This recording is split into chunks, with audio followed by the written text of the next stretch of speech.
Good morning. I'm here in Strasbourg again for our September session, and we've had some interesting discussions. I'm going to focus a little bit on financing in the European Union. It's a subject I get a lot of letters and emails about. It's not one of my speciality subjects, but I've learnt a lot about it in the last year or so. So this week we in the ECR group are voting categorically against some of the provisions of the European Banking Union. This is because we truly believe that they're just wallpapering over the cracks and that more fundamental issues need to be addressed. As apropos that, we heard from Mr. Barroso this morning in his State of the Union address, and it really was, as the way I read it, a bit of a gauntlet thrown down to those of us who are perhaps not quite so enthusiastic about the federal Europe, if I can put it mildly. Because what he was effectively saying is that if you're a good European, you would by definition be supporting further political union. He talked yet again about a federated states of Europe.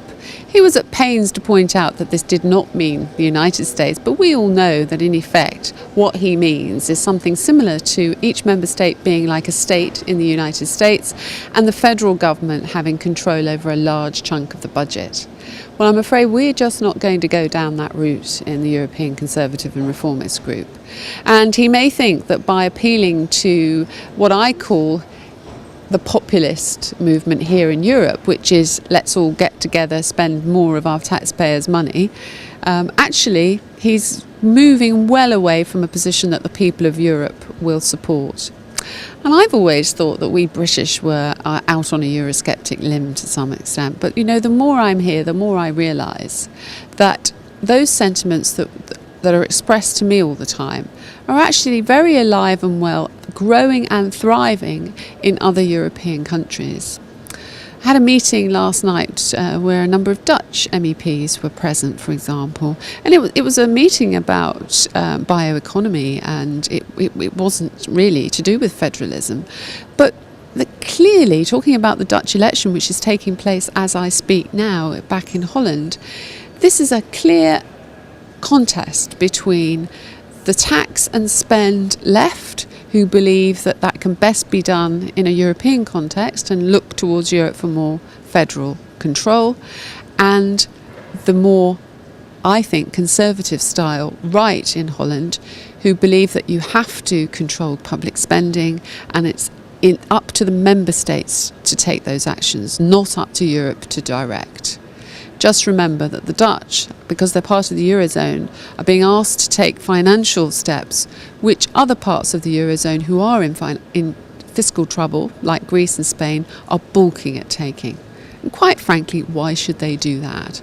And that's what many of their MEPs are saying too. So don't be misled by Mr. Barroso's speech. It is not necessarily in line with the zeitgeist here. Yes, many MEPs support him. Some would say they would, wouldn't they? But many MEPs do not. And many MEPs are looking back to their member states thinking, you know, things are not going that way back there. And I've got to get re-elected. So I think we're beginning to see a few changes. So whilst it's not great for always be on the receiving end of many other people thinking that Britain is not playing the game, not doing it right, I think we can be sure that we are, and we shall continue to do so. So that's the report from Strasbourg this week, and I look forward to talking to you a bit more in October, where I'm going to focus heavily on agricultural issues and the reform of the Common Agricultural Policy. Thank you.